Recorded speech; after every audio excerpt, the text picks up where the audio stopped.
Okay. Hello, everybody.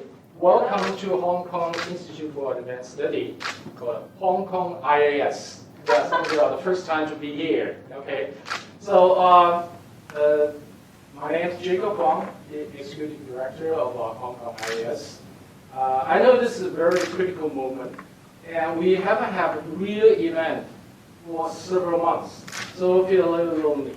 So, fortunately, we still have the honor and to invite two distinguished professors together to have this called Hong Kong IAS Distinguished Lecture Series on life science.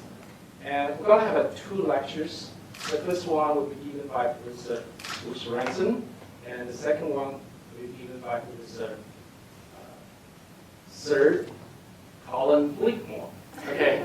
And so, because they two know each other very well, so I will invite Professor Blakemore to introduce Professor Ransom and act as moderator for the first section. And Professor Ransom will introduce Professor Blakemore later.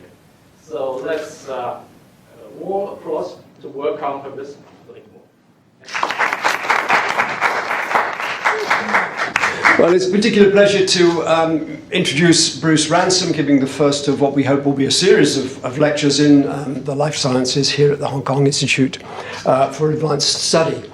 And actually a special honour because Bruce is the head of my own department, the new Department of Neuroscience. Acting head of the new Neuroscience Department has the task of building, I think, the first Department of Neuroscience in Hong Kong. Bruce is a clinician as well as a scientist. He did his undergraduate training at the University of Minnesota and then did his MD as well as a PhD at Washington University in St. Louis. He did a postdoctoral period at National Institute of Health in Bethesda and then trained in neurology at Stanford, stayed in neurology as a faculty member at Stanford, moved to Yale, and then in 1995 moved to the University of Washington, not Washington University, University of Washington in Seattle, where he was the founder of the neurology department, which grew enormously during his tenure to become a very powerful department of clinical neurology. He would, I think, I feel, probably be most proud amongst his many achievements at having been a co-founder of the journal GLIA. Glial cells, what some of us who work on nerve cells used to think of as just the supporting cells of the brain. Turns out that they're enormously important. Glial cells were his own area of research and interest, and the journal GLIA that he founded, he's still a co-editor of, is an enormously successful and influential journal. He's edited 2 books, including one that's been through 3 editions on neuroglia. His many honours include the Javits Neuroscience Investigator Award and the Alexander von Humboldt Research Award. As I said, his own research interest primarily focuses on glia, but he has a particular interest, being a neurologist, in the cellular mechanisms of brain injury caused by the very common, very debilitating condition of stroke. And that's what he's going to be talking to us about today. Bruce.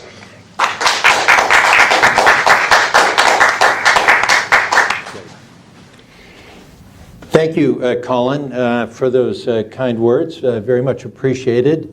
One of the exciting things about coming to a new institution is that you make new friends. And I have many friends in the audience, and I'm making more friends almost on a daily basis. Very excited to be here.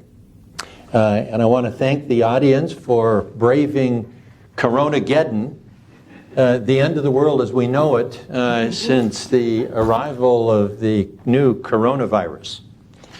I'm going to give a talk today which I've never given before, and I'd like to start by explaining my motivation. I came of age about, as a neurologist, maybe 35 or 40 years ago. Gosh, that's a long time, but it has been a long time. And at the time that I arrived on the neurology scene, there was an enormous amount of confidence that we had finally broken through and had a very good treatment for acute stroke. My hope was that I would see patients in the clinic, or better yet, in the emergency room, an hour or 2 or 3 after the onset of their stroke symptoms, and would deliver to them a medication which would block a particular neurotransmitter that we believed was engaged in destroying their brain. And then in an hour or 2, this would take hold and essentially allow them to leave the emergency room barely touched by the stroke. That's somewhat of an exaggeration, but the hope seemed realistic based on animal experimentation. And then over the next 10 years, that dream completely unraveled. And what I'd like to try to do today is to explain why that happened. I think there's lessons there. And tell you a little bit about where things might be heading now, but that will be incomplete today. So my main points are going to be the following. As you well know, central nervous system tissue of mammals is very fragile, and it does not like ischemia. If you cut off oxygen and glucose, bad things happen. In this particular set of mammals, my audience and myself, we realize that stroke is a very deadly and problematic disease that leaves many people terribly injured. There was a strong belief based on animal experimentation that blocking the action of glutamate under the condition of stroke would be protective. And that was this problem with glutamate was called excitotoxicity. It's an excitatory neurotransmitter, and the strategy used would be called neuroprotection. But it turned out, after spending billions of dollars, that is not an exaggeration, we have absolutely nothing. All of the things that we learned in animals failed to materialize in a practical way for human beings. And the problem is that we forgot about a huge portion of our brains, the central nervous system white matter. So there is hope. I'll end on a positive note, I hope. And the only disclaimer I have at the outset is that I'm going to mention a company called Aeromics. They don't pay me anything, a shame, but they don't. But I have acted as an unpaid consultant, and that name will come up. I'm going to talk about brain metabolism, and then I'm going to talk about ischemic stroke, some clinical stuff, a little bit about the pathophysiology of excitotoxicity, and then something about the neuroprotection that never materialized, moving on to why these human trials failed so miserably, and end on a positive note. I hope that everyone here treats their brain as if it's a metabolically sensitive organ, because it is. It occupies this small space on top of your shoulders, about 2% of your body by weight. It consumes at rest about 15% of total blood flow. It gets about 20% of all the oxygen that your body consumes, and at rest about 50% of all the glucose. It is exquisitely sensitive to temperature. And part of the reason your brain may act quite differently and you might feel quite badly when you run a fever is that the metabolic rate of the brain can go up by 10 to 15% for every degree centigrade of elevated temperature. I often put a slide up, just like the one we're looking at, asking students, well, with all of that, the brain must be the most metabolically active organ or cell type in the body, and the answer is it's right up there, but there's a couple of things that actually are metabolically more active. Heart cells, some of them at least, and cortex, some of the cortical cells in the kidney have higher metabolic rates, but that's pretty much it. It's very high up. Now, it won't surprise you to learn that all of this has implications for how brain tissue would survive if it suddenly didn't have any oxygen and glucose. And it turns out very poorly indeed. When you remove the oxygen and glucose, within 2 to 3 minutes, brain cells dysfunction, and they do it in a very, very bad fashion. You can test this against other tissues like kidney or liver. A liver cell is pretty good for 15 or 20 minutes in the absence of nutrients and oxygen.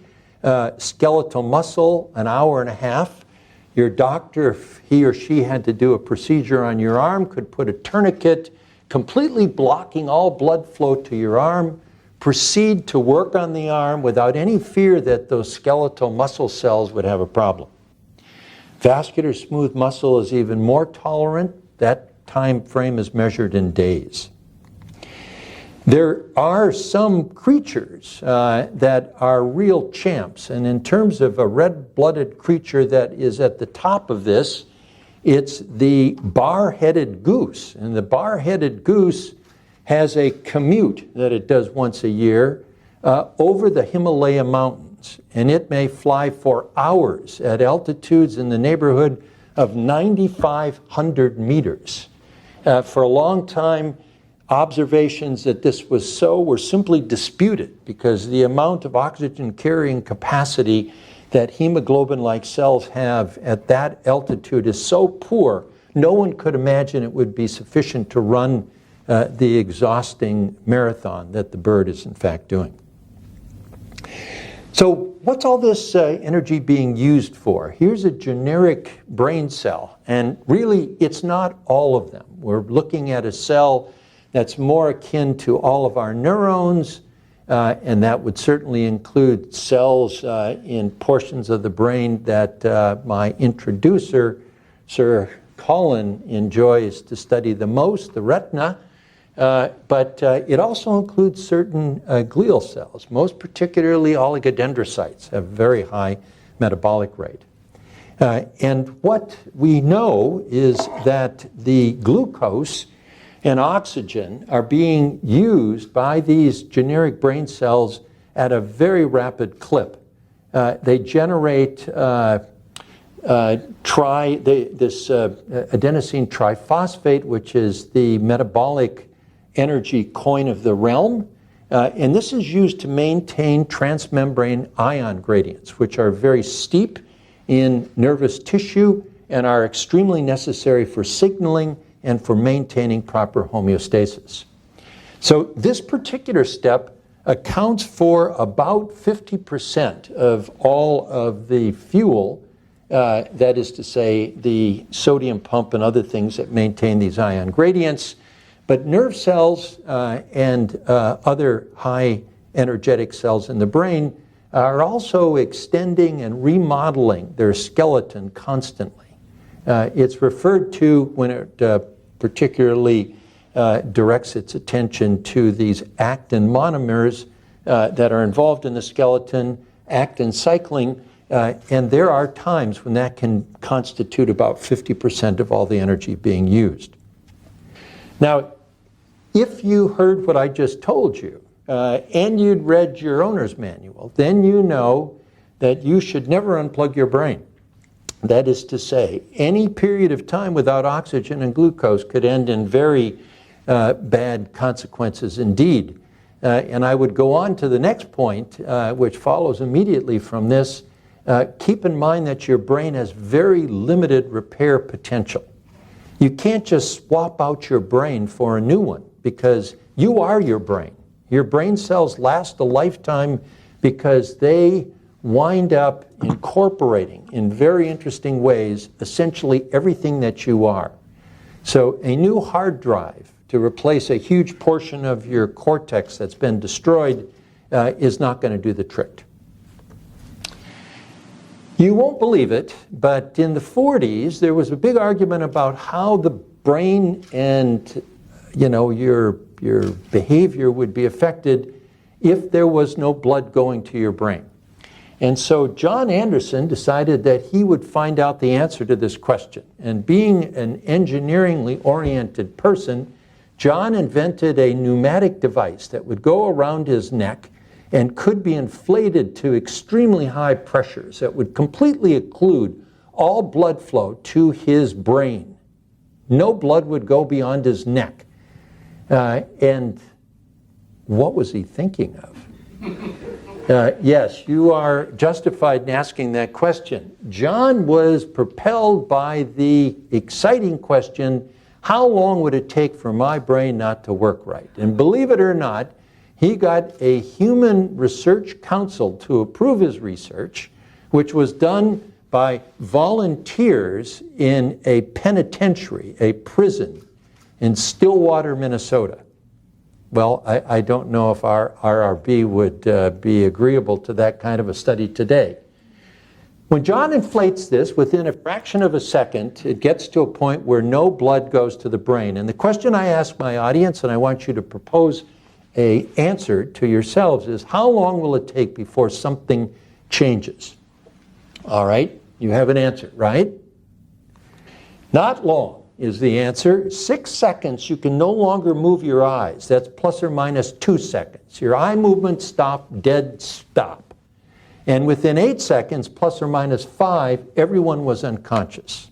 Now, in that very short period of time, we hope no brain damage was done. And I'm sure that John's friends, and I would presume you would never do this experiment by yourself. His friends would immediately release the pressure, blood would flow back up to his brain. The point of all of this is your brain needs energy on a moment-to-moment basis, and the time it takes for it to undergo massive dysfunction is ridiculously short. So let's talk about what happens when there's a problem with blood flow. And I guess I would start by saying that there's some good news in general about being a human being. And that good news is that everybody's living longer. If you take a look here of where we were back in the 1800s. Only about 7% of people managed to get to be 80 years old. Now we're talking 55%. And there's more good news. When you look at animal species, some simple creatures like a fly and a worm, we've been able to massively extend the duration of life. And now we can do that for mammals as well. By adjusting things in the growth hormone receptor signaling pathway, mice can be made to live substantially longer. And here's the final nail in the coffin that should send you home very excited about your prospects to live much longer than your parents or grandparents, and especially their grandparents. And that is that Google's in the game. Google invented a company called Calico, California Life Company. And this company is designed to operate a little out of sight. You don't hear anything about it. It's a skunk works. They have a big building. They spend billions of dollars on this quest. And they essentially want to allow you to live maybe to be 120 and then die one day. Just boom. But until you get to 120, you're running laps, conversing with your children and your grandchildren because you're in great shape. They called it a moonshot. It's a long-term project. And this particular journalist, I think, hit the nail on the head. It's so crazy it might even work. All right, let's talk about the badness of stroke. You've seen the good things. We may live longer, but there's a lot of bad things that seem to inhabit this period of time. When you go from being, sorry about that, when you go from being 20 to 40, where the prevalence of stroke is very small, 0.2% of the population, up to being a very proud 80-year-old, where it's now 16% of the population that have had a stroke. That is, ladies and gentlemen, an 80-fold increase in the risk of having a stroke. That's not very good news at all. Here's a few other things that should cause you to realize what a big problem we have. These are statistics from the US, tiny by population in comparison to China. About 140,000 a year die. Every 40 seconds there's a stroke in the United States. During the time I'm going to be talking, there'll be about 60 brand new strokes. A number of them will be fatal. Around 800,000 a year have strokes. That's a rate of 240 per 100,000. Most of these strokes are ischemic, and that's all I'm interested in talking about today. The cost is ridiculous. If you thought coronavirus was expensive, try stroke on for size, ladies and gentlemen. People are disabled. They are a burden to themselves in a way that they feel miserable about, and the health costs are amazing. You can do a number of things. You know what they are. I won't bother listing them, but that only tips the scale slightly in our favor. And we're going to talk about ischemic stroke. China? Well, China is about 2 to 3 times the rate of stroke of the United States. Oddly enough, and no epidemiologist can make this go away, there's an enormous south to north gradient in stroke rate, it being very much higher and very statistically much higher in the north. There's no answer to that. Is it diet? Is it less exercise? Is it genetics? Those are uncertainties we simply don't know. Weather, maybe. So this is an autopsy specimen of a brain cut in transverse section. Here's the front, here's the back. The arrow points to the posterior limb of the internal capsule, which has a hole in it. And that hole is something that's called in the business a lacunar stroke. Those are almost always symptomatic. They produce a contralateral hemiplegia. But strokes can occur anywhere in the brain, and the most common ones both attack the white matter areas, and I'm going to show you, I'm going to just point this out now and maybe dwell on this a bit more in a little bit. Here's white matter, white matter, corpus callosum, all of that, tons of white matter in our brains. And the average stroke involves both gray matter and white matter. So keep that picture in your mind. Now, what is a stroke? An ischemic stroke is a problem with blood supply. A clot, it may have originated in your heart or a leg and then gone by way of a patent foramen ovale, or as I say, it might have started as a clot in your heart and then blowing up into the arterial circulation where it gets to a point that it can't go any further and occludes blood flow beyond that point. Sometimes strokes are a result of massive atherosclerosis, too much rich French cheese, and this winds up advancing along with blood pressure and genetics, atherosclerosis, and completely occludes the vessel. And what happens on the other side of that lesioned blood vessel is somewhat variable depending on collateral flow, but more often than not, that results in some degree of stroke. Here's a very, very cartoonish cartoon. Green is gray matter. These are the cell body dense, the neuron dense areas of your brain, and the white areas are white matter. And when you have a vascular occlusion, you're left with 2 profound and unique areas. One we call the core.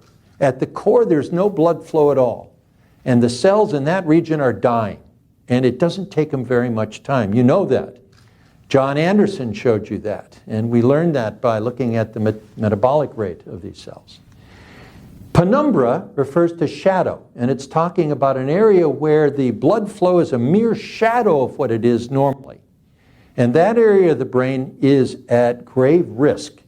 And if nothing happens, then within a fairly short period of time in the penumbra, there's going to be a bunch of dead cells. In the core, everything is rapidly becoming necrosis, and there's really nothing that anyone's going to be able to do about that. But we can certainly attack the penumbra where these cells are hanging to the metabolic cliff. Some of them may be destined to die by programmed cell death. Others of them may slip off the cliff into necrosis and die. The symptoms of a stroke are really a combination of the penumbra, the area of the brain that's hanging by a metabolic thread, and the core. And if you can take care of the penumbra, the symptoms would be dramatically better. And pay attention to gray matter versus white matter. All right, excitotoxicity. So my talk has to spend a bit of time talking about excitotoxicity. What is it? Excitotoxicity is a problem that arises when there is excess action of the primary excitatory neurotransmitter in your brain, and that's glutamate. If you come to this lecture with no background whatsoever in the nervous system, then glutamate may simply be something that you use for your wonton soup. But it turns out that it's also the most common amino acid in your brain. And it was so common that for the longest time, no one could believe it had a precise function. It made no sense that something that common could be so particular. It's a 5-carbon dicarboxylic amino acid that's a Switter ion, partly ionized at physiological pH. It's the primary excitatory neurotransmitter. It's involved in just carrying the mail, telling your arm which direction to move, but it's also one of the most plastic transmitter systems in the brain. It's involved in something called long-term potentiation, but for the purposes of our conversation today, think memory and learning. And if it gets out of the box, it's a deadly substance, and that is to say, out of these vesicles where it's stored as a transmitter. Now, those of you that really like the nervous system should know quite a few things already about glutamate. You should be able to name the glutamate receptor subtypes. There's one called N-methyl-D-aspartate, because N-methyl-D-aspartate is the amino acid that we made up in the laboratory which has the strongest affinity for this particular receptor. So it binds exactly where glutamate does, but to a particular receptor protein. Glutamate also binds at a receptor called the AMPA-kainate. Kainate occurs in nature, AMPA does not, but these both reflect types of non-NMDA receptors. Those are the only two we're talking about today. What two neurotransmitters, this is for the Jeopardy question today, what two neurotransmitters are needed to activate this synapse, the NMDA receptor synapse, glutamate and glycine? So this is a 2-receptor operated channel. What ions pass through? Very important. Sodium and potassium are old cation friends, and then this very special cation, calcium. There's a 10,000-fold difference, ladies and gentlemen, between the calcium concentration in our blood, in the extracellular space of brain, and the cells inside of our body. And that's maintained at great expense because calcium is a terrific second messenger. And for it to have signaling capability, you have to have a very strong signal noise ratio. There's a number of very interesting drugs that block NMDA receptors. Some of them are drugs of misuse, like phencyclidine or PCP, angel dust. Dextromethorphan is put in drugs for coughing. Very low concentration, quite useful. Ketamine, a powerful anesthetic in veterinary medicine, but a drug of abuse among human beings, with the nickname hog because of the animals that are put to sleep by this drug. Magnesium blocks, zinc blocks, protons block, memantine, a drug that we give sometimes in early stages of Alzheimer's disease. Which neurons have glutamate receptors? Well, this is easy, essentially all of them. Only your sensory neurons, dorsal root ganglion cells in the dorsal root ganglion appear not to respond to glutamate. What about glial cells? Absolutely. Lots of them have non-NMDA receptors, but oligodendrocytes even have NMDA receptors. How is the action of this drug terminated? By uptake. It diffuses away or it's taken up by astrocytes. I decided that this is way too complicated to inflict on you in the early afternoon hours after you've had a nice lunch.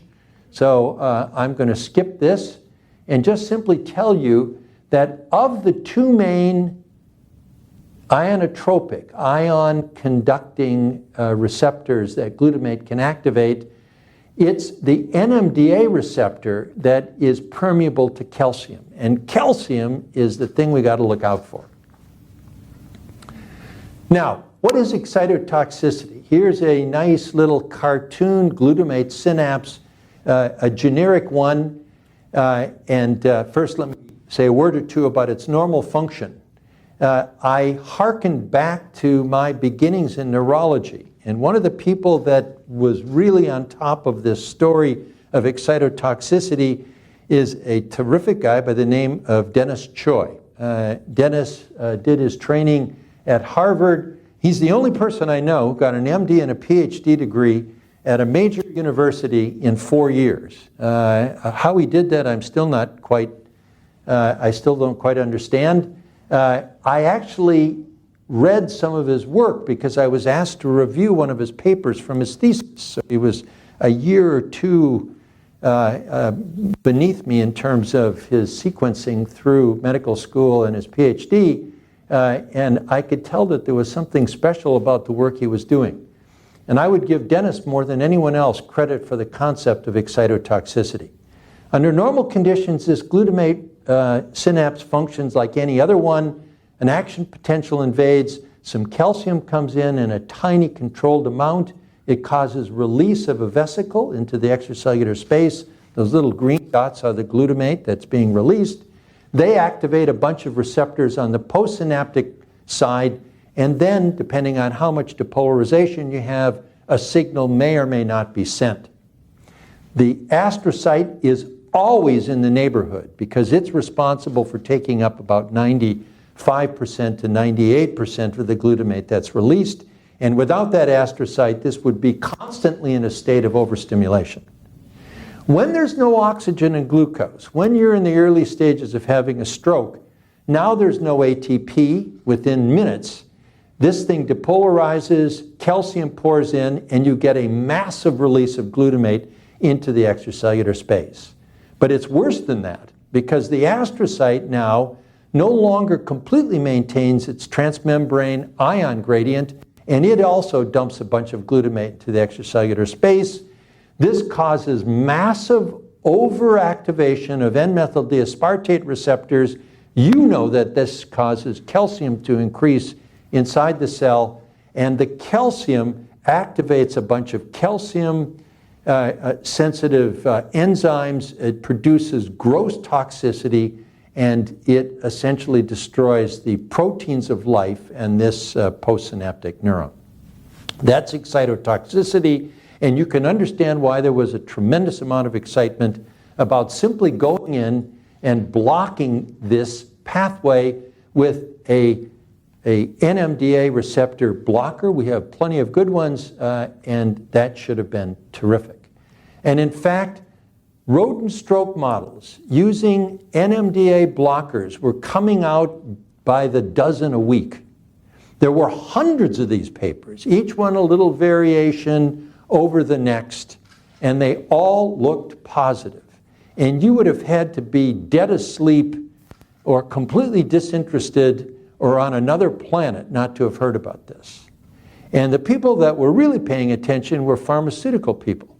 If you could have a stroke drug, that's a billion-dollar drug right out of the chute, no problem whatsoever.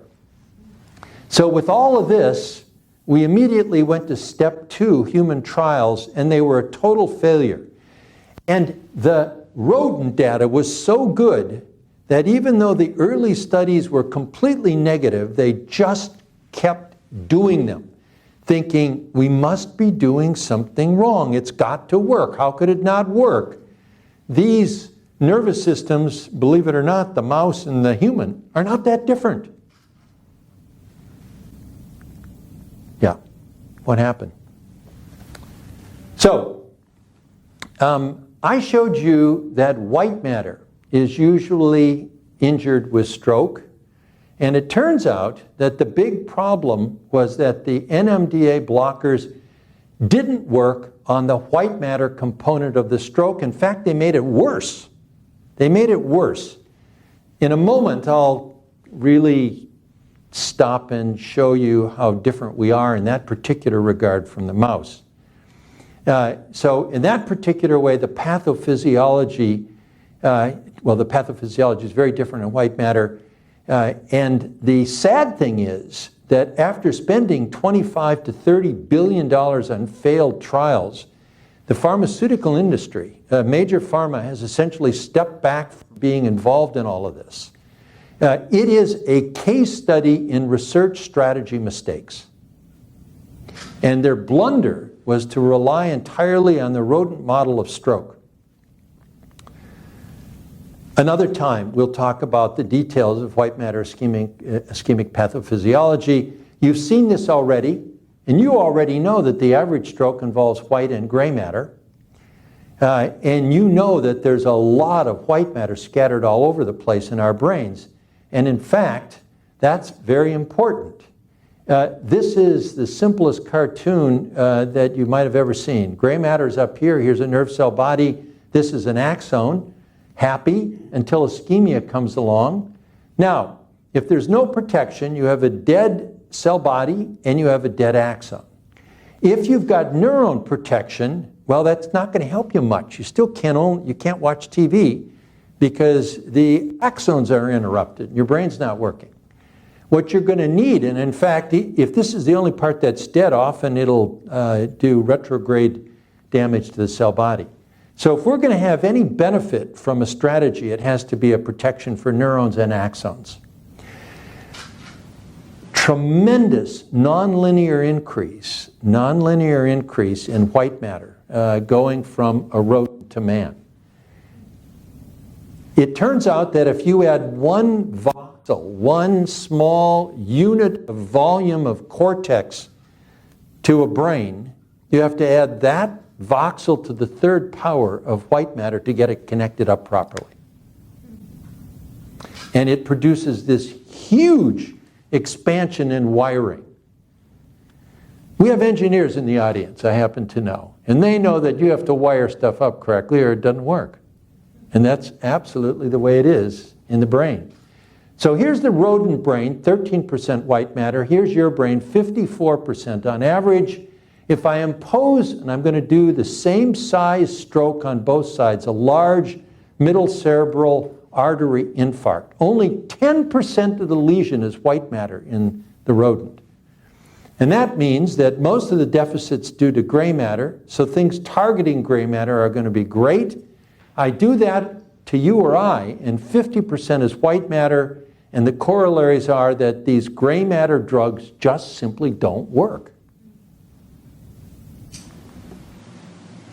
All right, so is it all bad news? Is there anything good going on? Yes, there's several areas. Some of them in the realm of another area that I'm very interested in, maybe another day. Let's talk about Peter Agre. Those of you that follow these things will know that Peter won a Nobel Prize in 2003. He's a very, very nice guy, very unassuming. And he discovered aquaporins, and it was by chance. He was studying blood antigens, and he found a molecule, 28 kilodaltons in size. They named it 28K. They had no idea what it did. They fiddled around for a very long time after they discovered it. Finally, it was clear that this was a water channel. That took a lot of time. They had to do a lot of modeling, talk to a lot of people, and then bingo, it just the penny dropped, as they say, and it was crystal clear. This was the first absolutely crystal clear protein that mediated water movement with no solutes. Nothing goes with it, water goes through. So very, very, very big deal. We're going to be talking more about aquaporin 4. There are several different aquaporins. Aquaporin 4 is the one that's primarily in the brain. Now, this just goes through the litany of bad news.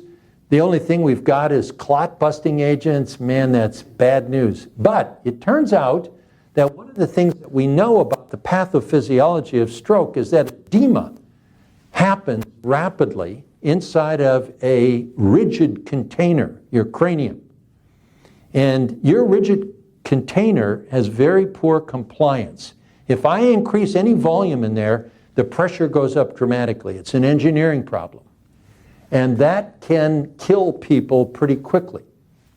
So people began to think about this, but really there wasn't any good way of managing this. There's a couple kinds of brain edema. The one I want you to think about most during this conversation is a net uptake of water into the brain, primarily into cells. And what are you going to do about that? So people began wondering, after Peter had discovered and created a nomenclature for these aquaporins, whether or not knocking out the aquaporin in the brain might have some benefit. And they went ahead with studies, realizing that this aquaporin was loaded at astrocytic end feet, which were plastered all over these nutritive capillaries. It looked as if you messed with water movement across that protein, maybe you could have some benefit for net water accumulation. And indeed, when they knocked out aquaporin 4, and by the way, those animals look completely normal, they reproduce, and aside from a few little quirks, they're good to go for the most part. But wow, are they ever good about things like water toxicity and stroke?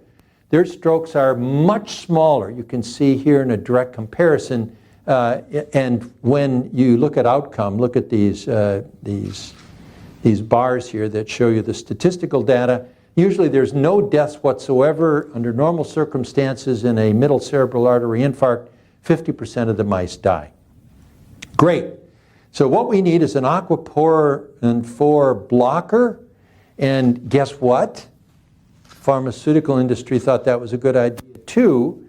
But Peter Agre one time said, apparently over a cocktail, you will never find a small molecule that will block a water channel. It's just not designed that way.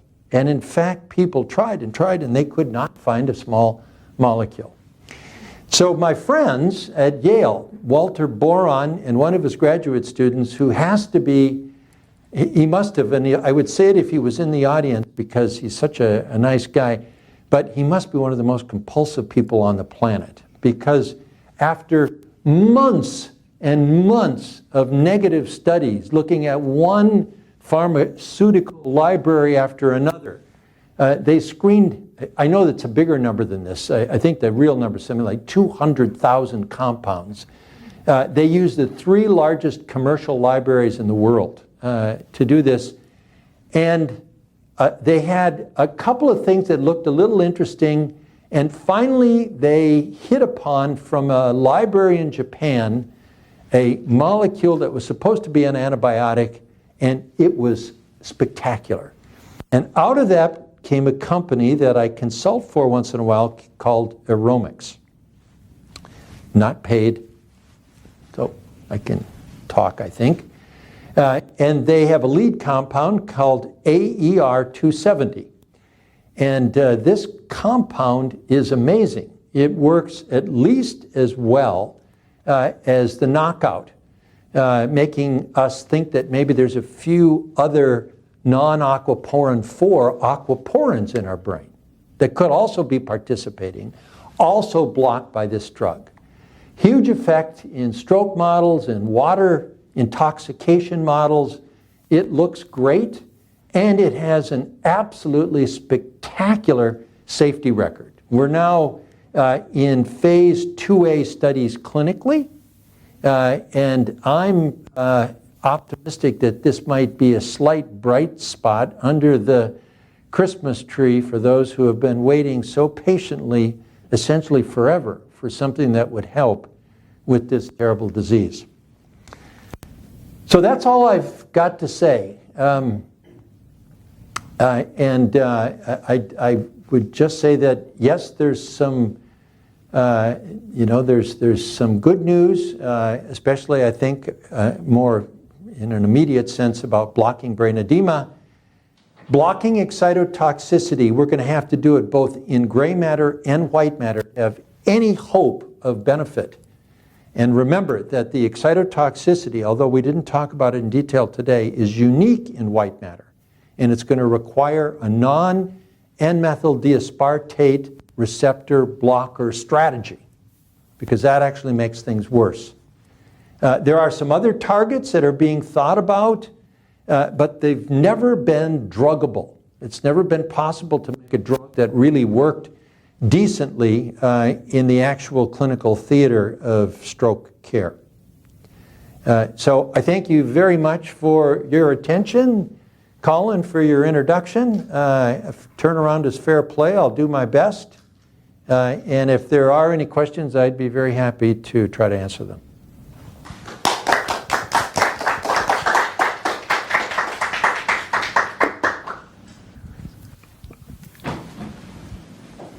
Well, questions? This is a Yes. good question. Where are Reggie. you doing the clinical trials, phase 2?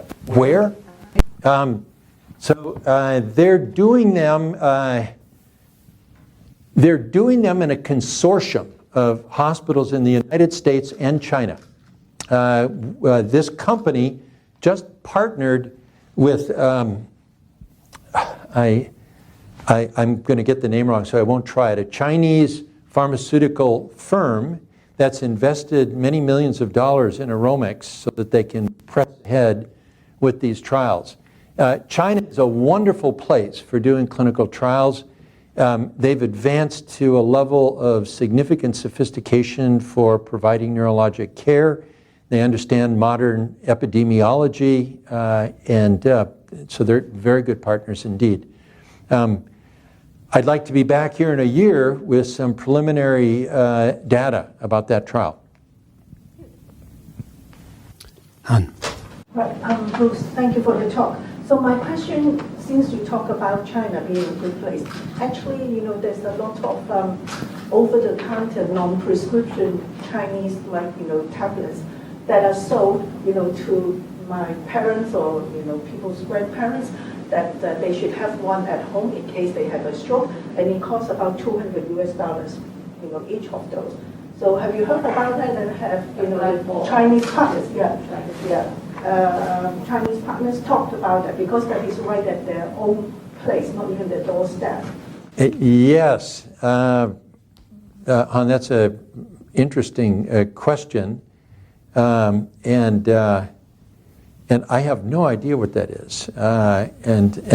Is it? Yeah, I'd be very, very interested to see what it's composed of.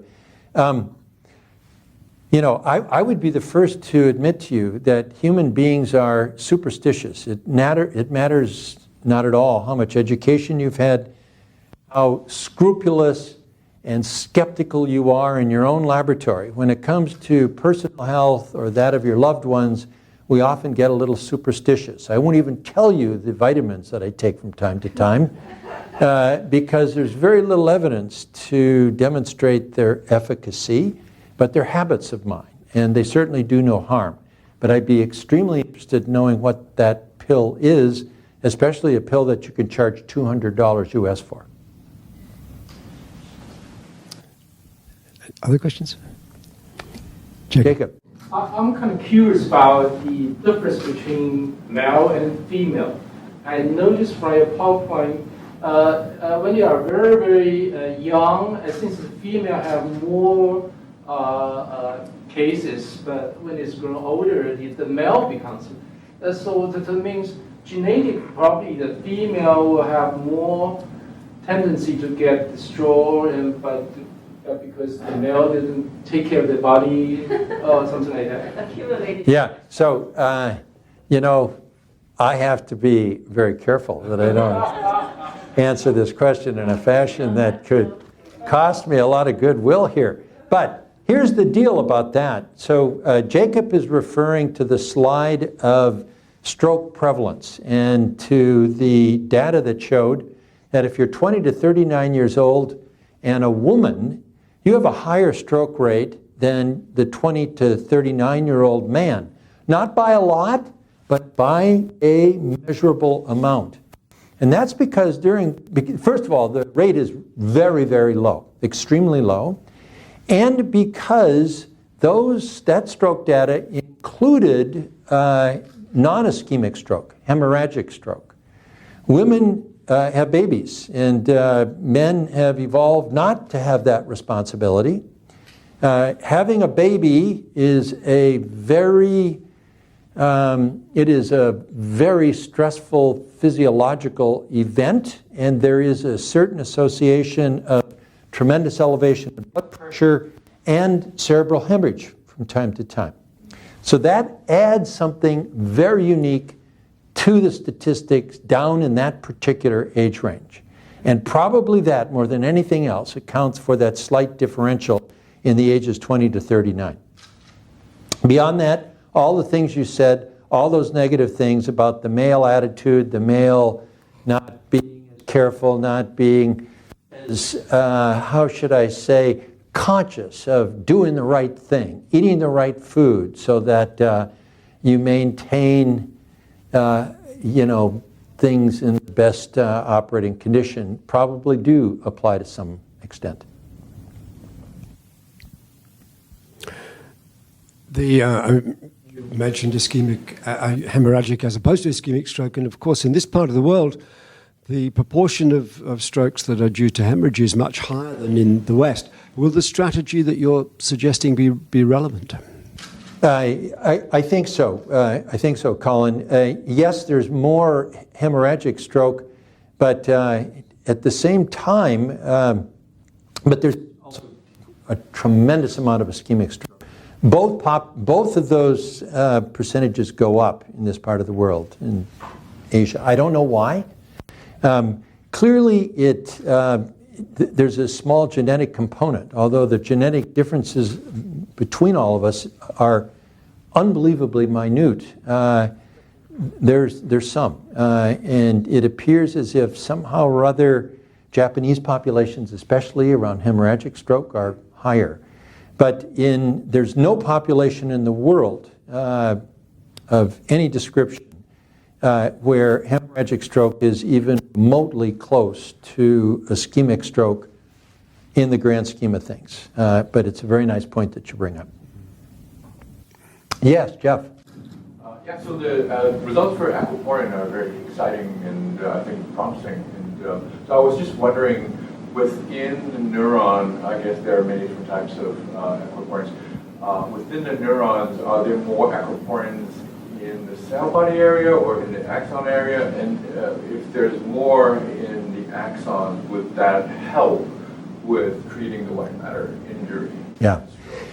So just in case that wasn't picked up, I'm not sure. Jeff Lau asked a question about whether or not the distribution, the cellular distribution of aquaporins might wind up having some implications for the benefits of a drug that would block aquaporins. It turns out, Jeff, and I obviously didn't make the point, I skipped over it so quickly that you couldn't possibly have gotten it. Aquaporin 4 is almost exclusively an astrocyte protein. There's virtually no aquaporin expressed at all in neurons. It's expressed in a lot of different cells. In the kidney, all of that water transport that we know about in the kidney depends on aquaporins. Lots of places in the body. But in our brains, they're all sitting pretty much hunkered down in the end feet of astrocytes, wrapped completely around nutritive capillaries. There's some aquaporins in the capillary endothelial cells itself. But this is pretty much all astrocytes and all end feet. So that's the answer to that question, I think. Can I ask another one? Yes, you can, sir. You were critical of the preclinical rodent models on the basis of the fact that rodents have a much smaller proportion of white matter, quite right. But there have been lots of other criticisms too. The fact that the genetic background is very uniform in those models. In general, they're very young, healthy animals. They don't have multiple morbidity like the vast majority of more elderly stroke patients. But exactly those criticisms of the rodent models apply to your preclinical data for the aquaporin blocking as well. Do you think you can really trust the rodent models in that respect? Yeah, so point taken. And there's no question that the mouse is not the human. But the mouse is amazingly good as a model for the brain. And it's worked out pretty reasonably in a lot of ways. The problem with the mouse, I mean, there are lots of problems. For one thing, so the mouse uses a lot of the same tools. There are hardly any new molecules invented, new ways of talking from one neuron to the next. But it has a slightly different metabolism. Its metabolic rate is a little bit higher. A lot of studies, well, this is our fault, not the mouse's fault, are done at incorrect temperatures. You cannot study ischemia at anything other than body temperature. You probably shouldn't study any kind of physiological principle at room temperature, but we do that with brain slices often and with other preparations. Yes, genetic background, all kinds of things. Still, the mouse is pretty doggone good, and I can think of no immediate glaring example of a pharmacological agent that works on the brain in the mouse where it does not work on the brain in humans. The problem here is not that it doesn't work. It works brilliantly. That is to say, that same blockade of NMDA receptors works. It works in cell culture preparations, in brain slice preparations, even taken from human beings and put in a dish, so long as it's all gray matter. This, I mean, I can't dispute that there are certainly examples, even if I can't cite them chapter and verse right now, where there's a failing in the biology of the mouse from the standpoint of being appropriately similar to the human to understand how something works. But with regard to NMDA antagonism, I think the principle is valid. I think it is pretty much solely an example of just, and it's a blunder of gargantuan magnitude, not to appreciate that this could be a participant in that white matter is a full participant in stroke, and just treating gray matter is not going to give you a winning result. But are there other major differences between a rodent's brain and a human brain? Well, you know, I don't want to offend anyone in the audience when I tell you that there are hardly any new parts in our brain in comparison to a rodent brain. The design is vastly elaborated. It's like a little tiny old age computer that had, you know, tiny amounts of disk space and very little computing power. We didn't invent a brand new species to go to a maximum speed computing of today. We're not yet at quantum computing yet. It's just things are vastly elaborated, and yeah, it's humbling to appreciate that. I've exaggerated a little bit, but I think it's worthwhile making the point that much of the machinery is absolutely identical. All the molecules. Jeff, I think you work on rodents, don't you, for a lot of the stuff that you do? Yeah, and they give us a lot of really terrifically valid and appropriate information. So, not much. Good. Well, if there are no more questions, thank you very much. Yeah, my pleasure. Thank you. Well, we're going to have some small gift from IAS. So, first you. That's a beautiful. Oh my gosh, it's a huge diamond, ladies and gentlemen. I am so happy. Can I hug you? No, I can't. I can't hug you.